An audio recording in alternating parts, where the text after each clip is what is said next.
Hi, welcome everyone. Welcome to our webinar on, as David mentioned, the transition to personalized learning beyond blended. As we get started today, I do want to take just a moment and introduce myself. I am Rachel Turner. I'm the Transformation Manager here at School Improvement. With that title, what that means is I help school districts as they're transitioning to personalized learning and making that transformation as they go through. As we're going through today, we're going to cover several components. As you probably read in the summary of the webinar today, we will be looking at different models that have implemented personalized learning. We'll also be really looking at the connection between the transformation of the instruction that a teacher provides that helps build a personalized learning environment. We'll also look at some components that you may want to investigate as you look at platform or tools to utilize to help you implement personalized learning with your students. So we'll go ahead and get started, and as David mentioned, please feel free to type questions into that chat box or the questions box, either one, and we'll answer those as we're going through and also reserve some time at the end for questions. As we start to look at personalized learning, we really want to look at the why. And we've asked this question across the country as we're working with different school districts as why personalized learning? And what's the drive behind that? Why are school districts choosing that? We get a variety of answers. And you may have your own reasons as to why you're looking at personalized learning for your district or your classrooms. Some of the common answers that we receive for that are, it's the new wave. The way we've been teaching students isn't working. Or I haven't been able to reach all of my students, or my students don't learn the same way that they did even 10 years ago. All of those are reasons why, and when we look at why you're looking into personalized learning, I encourage you to write that down, to help guide that as you're looking with your teachers. Have them write down why they're looking at personalized learning. Why do they want to learn more? A good jumping off point, so when things get difficult, when you're implementing, a good reason to look back and see why we started this. When we look at our school systems and we look at how they're currently built, how systems and processes are utilized within school systems, we really go back to the original reason why schools were developed. And if anyone would like to write into the chat box or the questions, why are our schools designed the way that they are?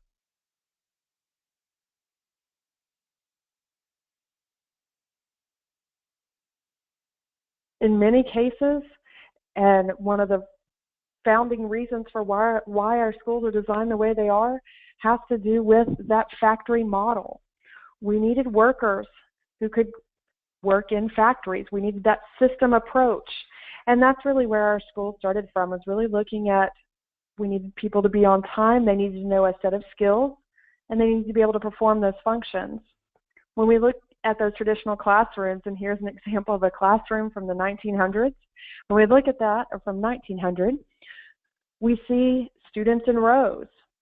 We see the teacher standing with the room, controlling that learning knowledge. But when we think about that in a different approach, we look at what technology did she have in the classroom? And the first thought may be, well, she didn't have any technology to utilize. But when we look at that a little deeper, the technology of her time was the chalkboard and the chalk. That was the technology that she had to utilize to instruct her students. When we fast forward that approach, we look at a classroom in the 1950s. We see students still sitting in rows, teacher at the front of the room sharing that knowledge with her students. We see a new piece of technology for the time. The printing press had come around, so now students all had their own textbooks. And that was the technology. They could all read on the same page at the same time. When we progress to the 1990s, we see the evolution and the introduction of the overhead projector. And this was about the time that I was starting my career, and I remember a veteran teacher telling me how lucky I was that I got my own overhead in my room. I didn't have to share with any other teachers. And the overhead was the technology of the time, and you'll even notice at the back of the classroom, during that time, teachers started getting maybe one computer in their room if they were lucky, or computer labs that they could walk students down to utilize. But you'll notice the layout of the classroom. Students are all still working on the same material. They're all still sitting in those rows, looking forward, waiting for that information to be shared with them. As we progress to what we would think of as a classroom of today, and many times we get some feedback on this slide of, well, we don't have all of that in our classrooms. And so as I've visited classrooms across the country, I can tell you some have technology that is just abundant in every classroom. Maybe they're a one-to-one district, or they have smart boards in every room for every teacher to utilize. Different components in some schools are still utilizing technology as they can bring that into the rooms. But we do notice a little shift here as we look at students working in groups. And it's always hard to visualize when we see just a snapshot of a classroom, but we see them working on different components as they're working in that, and the teacher facilitating, hopefully, that learning. That brings us forward to what we're here to talk about today, is taking that blended learning approach and moving that into a personalized learning environment. As we get started today, we're going to start with a definition of personalized learning. I'll give you just a moment to look at that. And as you read that definition, the reason we start with this definition of personalized learning is working with different schools. We notice many places talk about personalized learning in different ways.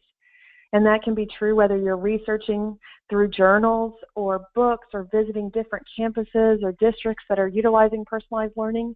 Everyone has a little different spin on that. So for here at School Improvement, we utilize personalized learning as tailoring learning and really looking at strengths, needs, and interest level, but also giving students a voice and choice. Really looking at how to achieve all of those things for greater student success. And I think that's a key component as we look at personalized learning, is the reason we want to change our instruction is for greater student success and making sure that each and every student is reaching that success level. As we talk about personalized learning, another term that generally comes up with that is student-centered learning. Here at School Improvement, we look at student-centered learning as really those processes.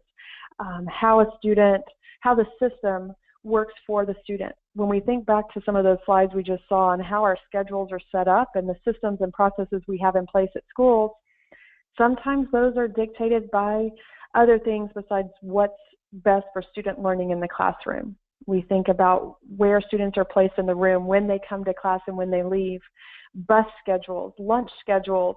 All of those things help drive processes within our school districts and within our classrooms. So with student-centered learning, we take that large approach of, as a system, how do we make learning personal for students within their classrooms? I want to take the opportunity to share with you an example of a personalized learning classroom.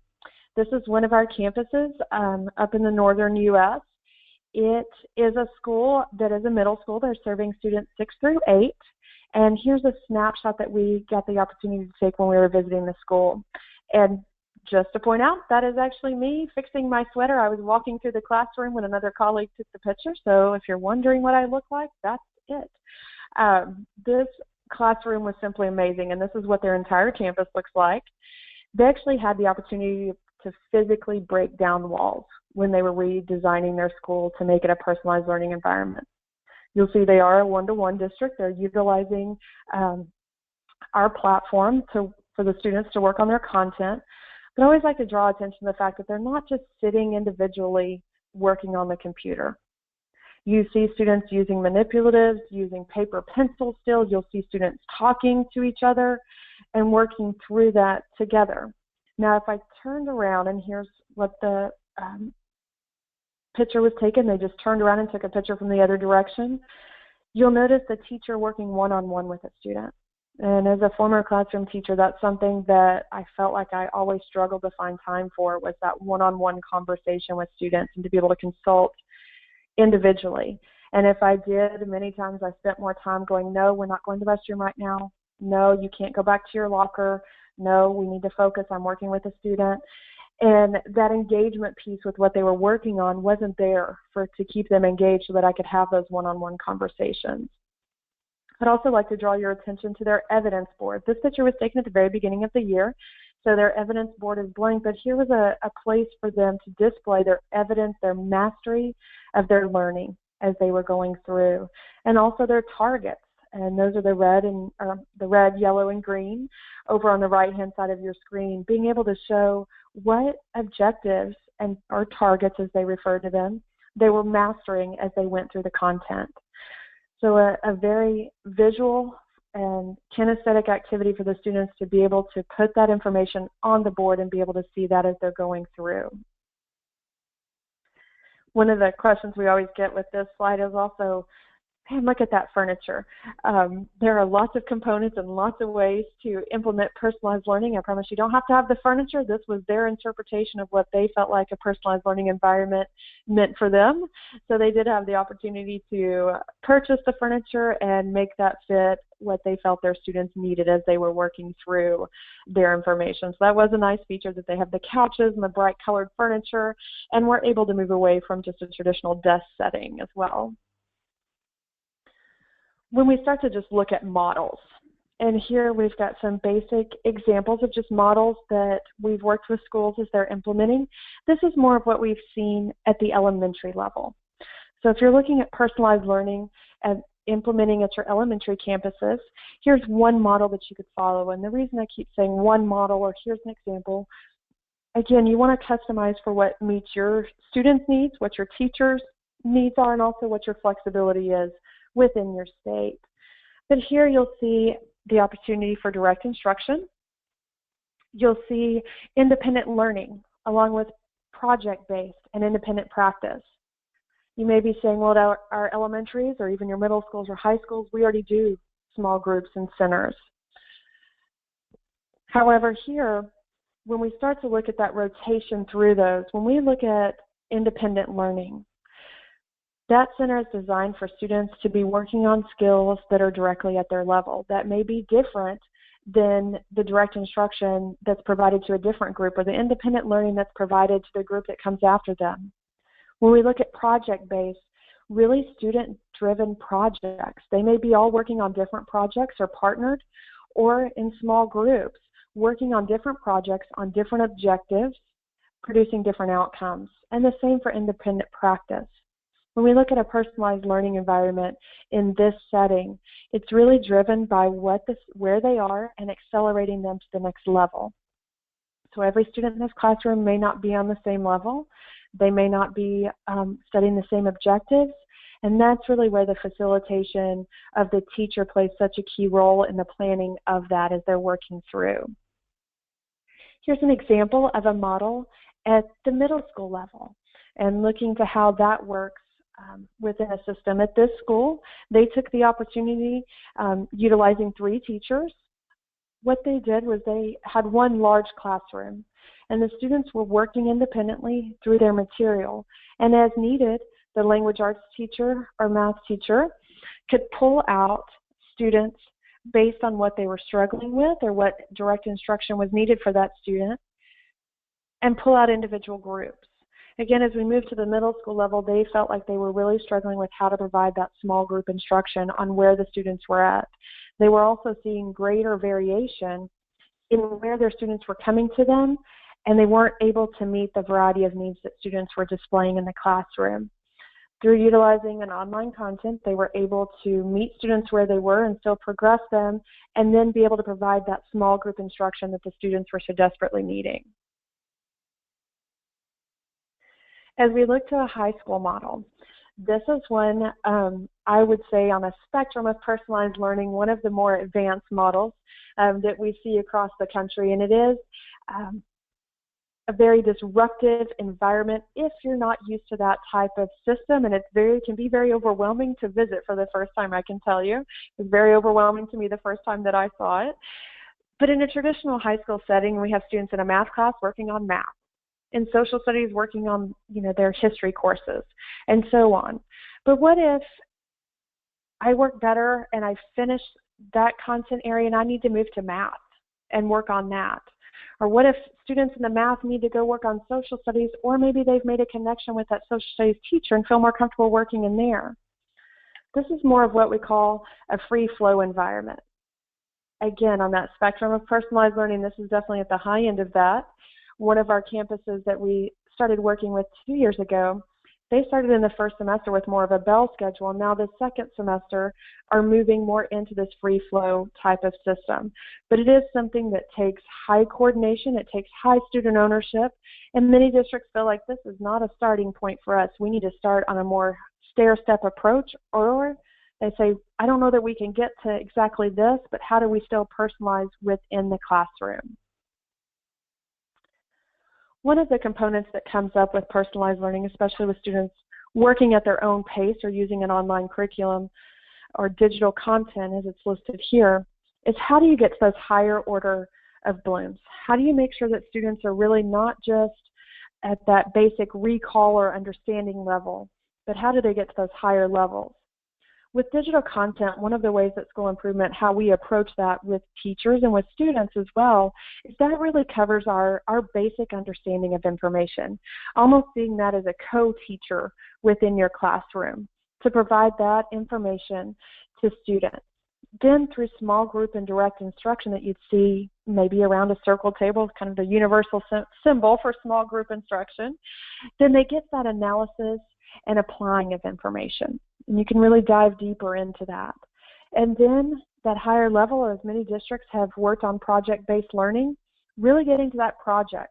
How do you get to that evaluation and that creativity and being able to utilize those skills that we know that companies, especially as they move into 21st century environments, that they're looking for. We don't just want students who can recall information. They need to be able to create on their own and be able to analyze information as they're going through. They need to be able to work collaboratively with other students. And this is one way that personalized learning can help meet those needs as they're going through. So I've talked a lot about examples and given the hierarchy of needs. Before we move on to how we get started, do we have any questions? I believe we've got one that's popped up. Maybe not. David? Oh, there we go. Oh. The only comment is oh, are we good? A comment that audio is off and on. Oh, okay. Sorry, I just saw it pop up. I want to make sure I hadn't missed anything. Well, excellent. Well, how do we get started with personalized learning?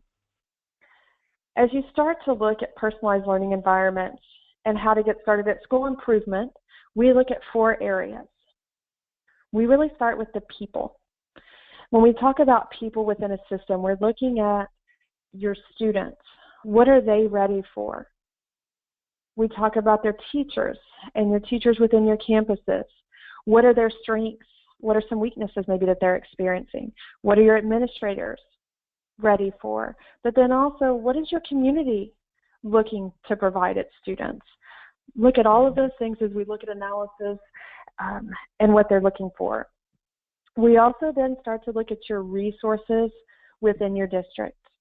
Many times when we start to talk about personalized learning, we need to explore what resources are available on a campus, whether that's learning coaches, and again, looking back to people resources, whether that's financial resources, and what types of components are you looking to implement. We also look at resources as outside the community, what resources are available. Many times when we start seeking out those community partners, districts are amazed how many people want to help the school districts. They just didn't know the way to do that. So really looking at all resources across the board. We also look at processes. When we start to look at the process from everything, how are students assigned to courses? What are their processes for seeking intervention? What's the process for how we move student from one grade level to the next? A variety of processes that maybe haven't been reviewed in some time. Or how do we look at those processes through the lens of personalized learning or student-centered learning? And then last but not least, looking at the technology. We like to look at technology as a tool to help deliver personalized learning, but in most districts, I would venture to say all districts that I've worked with, technology is one of those components that it's fabulous when it's working. When it doesn't work, everything falls apart. So when we look at technology within a district, we look at everything from what type of devices your students and your teachers are utilizing to what type of supplemental programs or technology components do you already have in the district, to then also bandwidth, and do we have the resources from technology to support an implementation if you're moving to a digital content. So a variety of places to look at that. And at School Improvement, as we're moving through the transformation process, a dedicated approach to each one of those components as you're looking at personalized learning. If you're looking into personalized learning from a district perspective or campus or classroom, I would take a moment to reflect on each one of those 4 areas and see what processes do you have in your classroom or on your campuses, what people do you have to support, what resources and technology can help you work towards a personalized learning environment. When we start to look at those components and we take a big picture of those 4, when we break those down and really look at the 10 trends in personalized learning. And this you'll see from the bottom is from personalizedlearning.com, which is a great resource if you'd like to review that. Being able to look at learning environments, flexible spacing, multi-age co-teaching, being able to look at, are we just giving students based on their age, or are we looking at really their mastery and what their needs are? We look, and you'll see there under the deeper learning, that project-based learning, or for younger students, the play-based learning. In the elementaries that we visited, a big component of that through collaborative learning is play-based, and they've seen phenomenal success with that. And also with that deeper learning, looking at assessment as learning. And project-based learning definitely lends itself to that, but making sure we're not just assessing students on competencies, but making sure we're using that as learning opportunities as well. We also look at partners in learning. And here's a key component at one of the high schools there in Utah that we partner with, that their teachers are seen as coaches and facilitators with their students.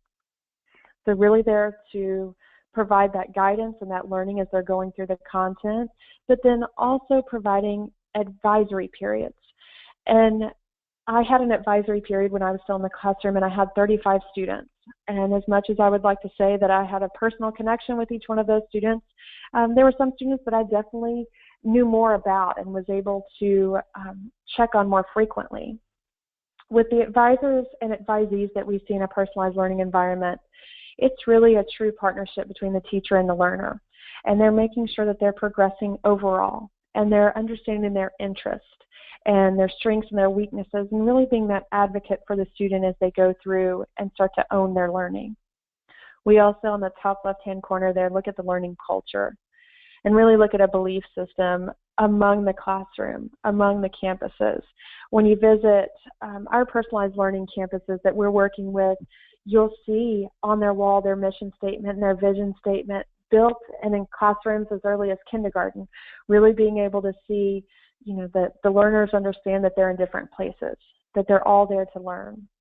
We also look at competency-based systems, looking at, are we covering information that students already know?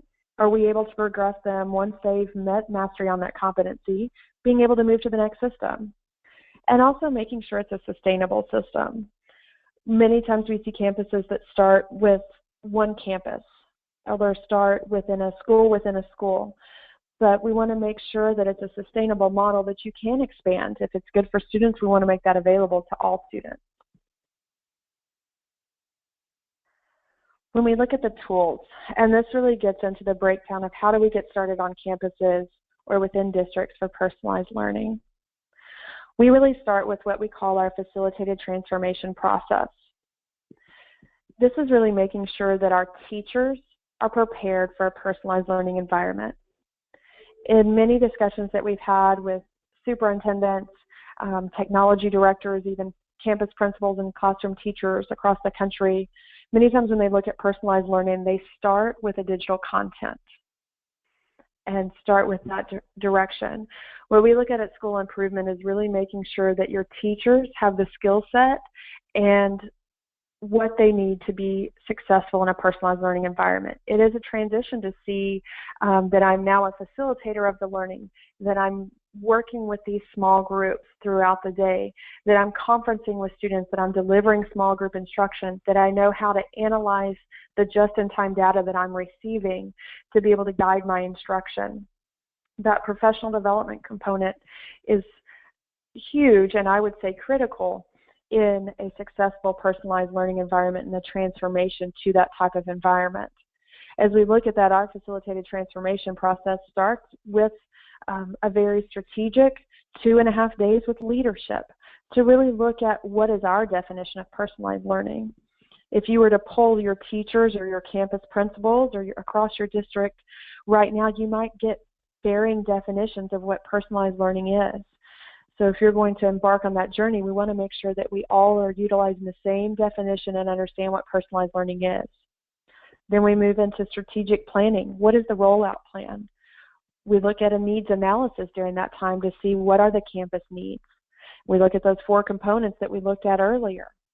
Go through that and really write out that strategic plan so we know exactly what the expectation is, and you walk away with that clear plan. Through that transformation process, then we look at the next step of training teachers, and that includes ongoing coaching and support. And as you look to your teachers and see what their needs are, their needs may change throughout the year. They may hit a stumbling block or want to expand what they're doing in their classroom, and you want to make sure that you're supporting them in that growth so that they don't hit that frustration point and want to revert back to that traditional model, which is very easy to do. When things get hard, we go back to what we know. So we want to make sure that we're providing that ongoing coaching and support, whether that's through our professional development system or your instructional coaches there on campus. We look at a next generation personalized learning platform. When we start to talk about digital content and platform, there's a variety of platforms that you can utilize. As we look at that, one of the things that I would challenge you to look at is it built as a personalized learning platform, or was it built for another purpose and now you can just use it as a personalized learning platform? We're going to get into that universal design in just a moment with some key components to look at when you're looking at platforms for personalized learning. But I would really look at your needs as you look at that platform. Also look at the number of platforms or supplemental materials and technology resources that your teachers are having to utilize. That is one feedback that we got from teachers over and over again, was they couldn't handle one more piece layered on top of what they were already doing. So can you combine those systems and keep the things that you really do like and that are beneficial to students and utilize one platform for that? When we look to courses of instruction, we know that students need instruction on certain courses or standards within the content. When we look at the courses of instruction, look to the platform itself to see, will it service K through 12? Is it just a secondary content or just an elementary content, or can it service all of those students on one platform so that you're not running multiple platforms? Also, when you look at the courses of instruction, look at those design principles. Do they align with the INACOL standards for online learning if you're utilizing a digital online content? And then providing, as we talked about with that transformation process, that ongoing coaching and support. As teachers get started, whether it's with the platform, as they're transitioning into personalized learning, that ability to have personalized professional development opportunities for them. The ability to be coached by someone who's been in a personalized learning classroom and can share that information with them. As we look now for the universal design principles for teaching and learning, and as you look, and I talked about the course of instruction and that platform for how those are utilized, really encourage you to look through 3 lenses. One, how accessible is the content? So can students get to what they need? Does it meet all of the standards for all of your students with disabilities? Do you have ways for them to access it at home, at school, in a variety of methods? Is it engaging?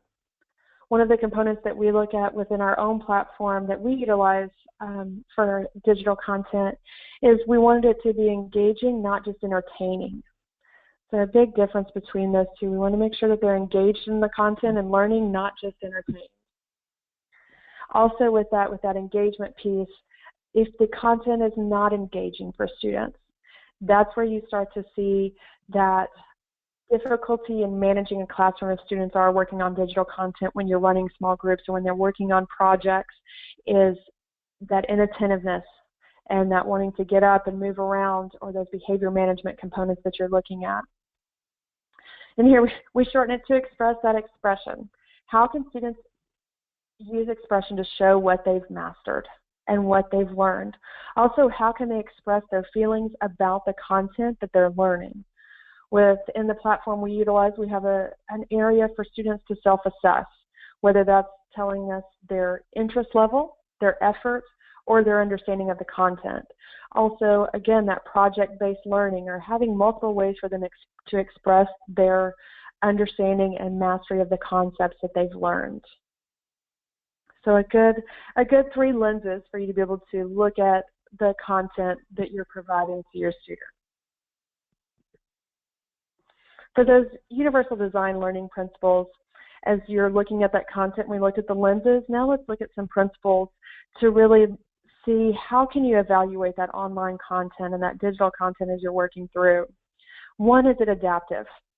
So do teachers and or students have the ability to make that content their own? Can it change from place to place? Can you utilize it in a variety of ways, which also feeds into that flexible? Does it meet a variety of student needs? If a student's in algebra, and I'll go back to an example I know, in algebra, and I've got a student who hasn't really mastered exponents, is the content flexible enough for me able to go back and get that information and bring that forward to a student? And does it have the flexibility to be able to meet a variety of needs? Within our platform, we do offer 3 pathways. So a student can take a flex pathway and be able to jump around within the content. A sequential, to really work on one lesson in a sequential format, or a prescriptive, to be able to look at if a student takes a pre-assessment showing that mastery of information before they move forward. The media-rich content. Here's an area where I would advise you to really look at the purpose behind the media within the lessons. So some providers will offer a video in every lesson, or different components within that. When we look at media-rich content, you want to make sure that the videos and the multimedia approaches that are embedded within the lessons, within the course, are there for an instructional purpose. Again, not to entertain, but really to instruct and engage the student as they're going through. And also being able to provide individual study plans for students. As they're getting started, if we're going to personalize learning, and we tell students we're personalizing their learning, but they sit down and they take the same course through the same lessons, the same assessments that the other 30 students in the room are working on as well. Through that, we haven't really personalized their learning. We've just given them online courses to take. So we want to make sure that we have those individual study plans as well. I apologize. The customization tools. When we look at customization tools within a platform, this is an area to me where teachers can really take ownership and make the courses their own as they're going through.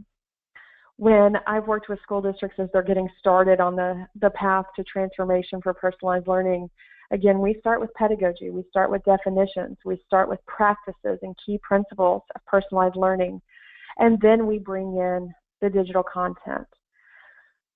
Through that, we talk about it as a tool for teachers to use. It's not personalized learning, it's a tool to help implement personalized learning. And many times when we look at content, one of the first things that's going to come up with teachers as they review online content is it may not meet their needs exactly of how they feel like they teach their content area. With customization tools, teachers are able to make that their own. If they don't like a lesson, they need to have the ability to take that out. If they have a fabulous lesson over mitosis, they need to be able to add that in. So the ability to really customize, and I would take that to the next level and also look at the customization on the student side.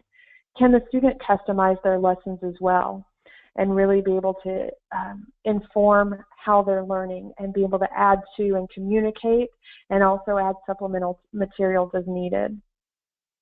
And just as you look at the screens themselves, so those multi-presentation formats, feedback from students when we started down the journey of personalized learning with the digital content was they did not want just an e-textbook that they were clicking page after page.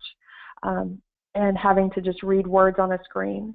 So you want to make sure to look at 4 areas: the contrast on the page, the alignment, are things aligned correctly on the page for ease of use. You don't want a graph on one page and the question on the next page. You want to have that alignment. Also the repetition. We look at cognitive overload as far as, are there things on the page that are distracting to the student that don't drive instruction? Do they have to search all over for the resources they need, or how do I get to the next page, or where is my glossary? So that repetition of just where things are placed on the page, but then also the repetition of content. We don't want students seeing a concept once, answering a few questions and moving on and not ever seeing that content again. And then proximity. Again, this is close to that alignment as well. When we look at proximity, if I've got rich text on a page, I want to make sure if that's aligned to a graph, if it's aligned to a picture, if it's aligned to a word problem, that all of that is within proximity of each other, so students aren't having to click back and forth or scroll up and down on a page to be able to find that information.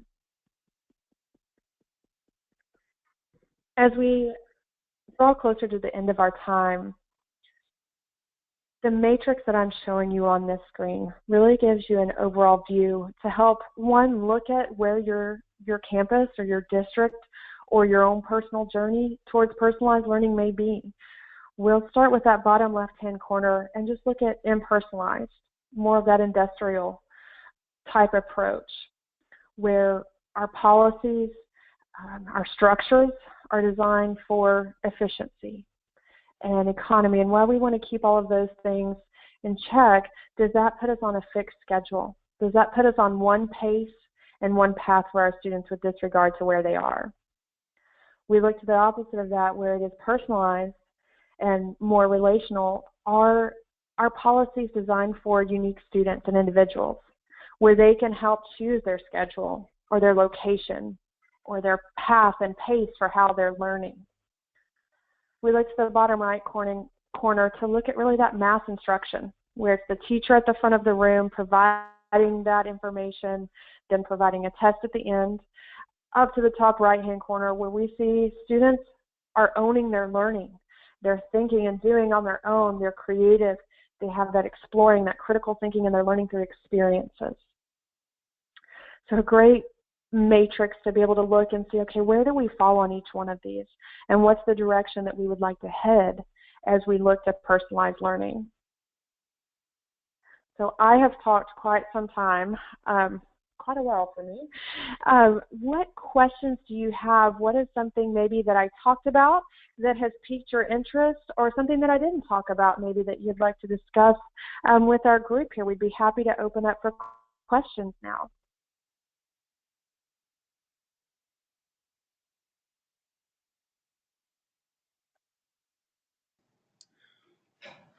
We'll give you just a second to type those in if you have any.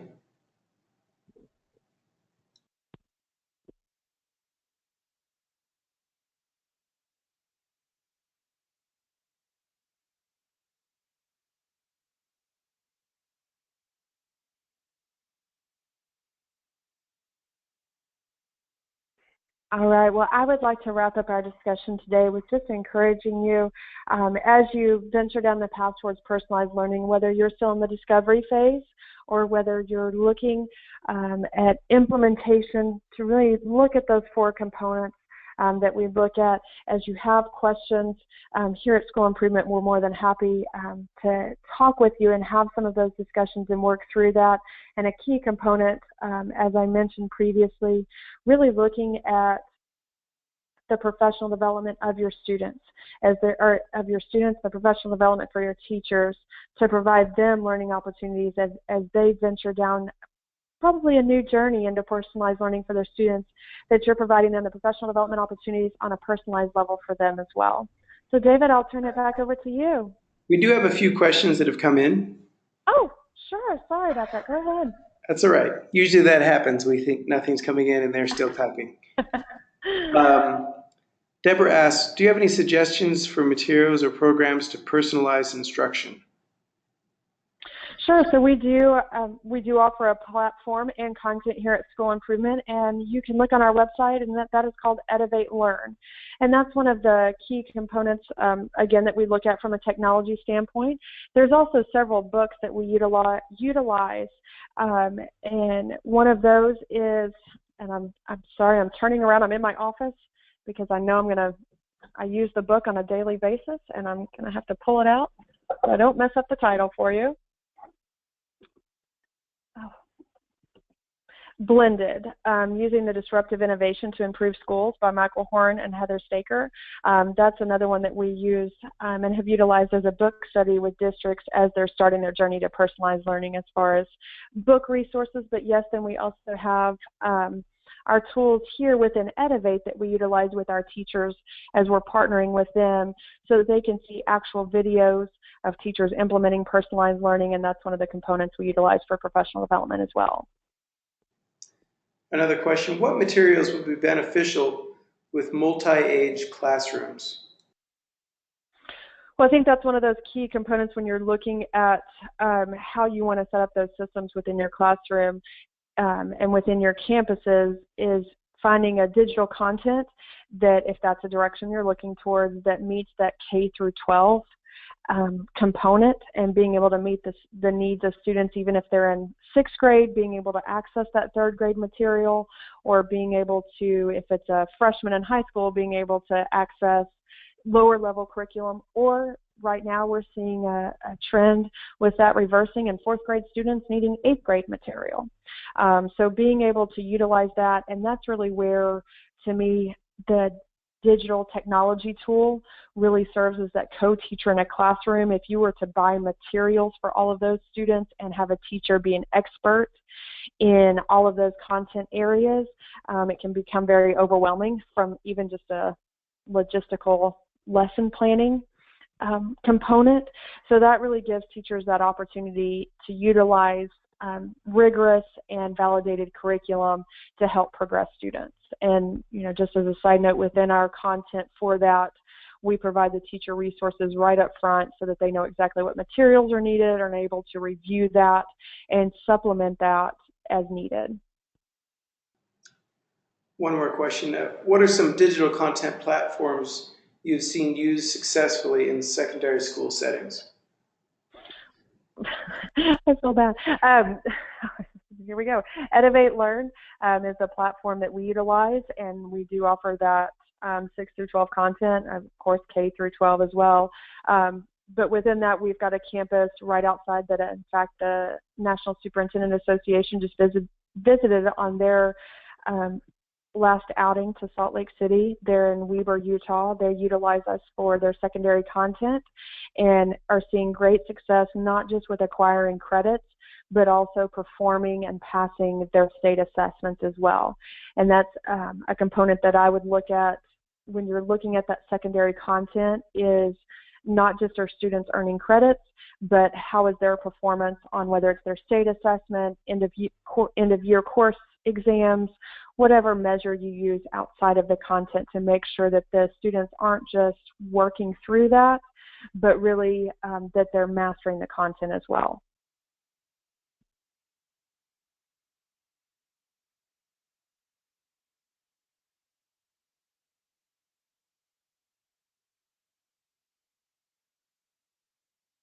All right, David, any more questions?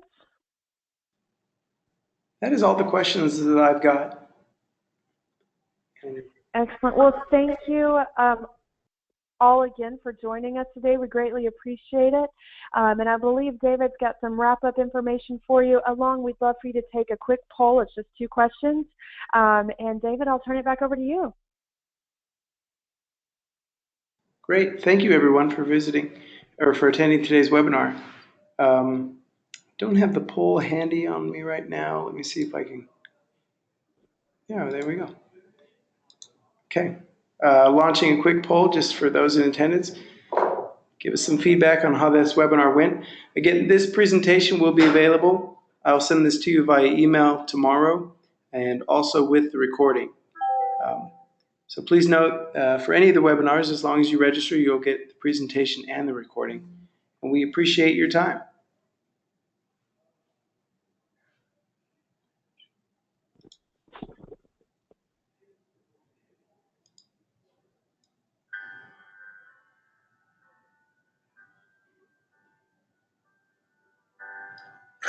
drives and hot French fries and friends around the country, from Charlottesville to good old Santa Fe. When I think of you, you still got on that hat that says let's party. I hope that thing is never thrown away. I hope that life without a chaperone is what you thought it'd be. With that, we'll conclude the webinar. Thank you everyone for attending.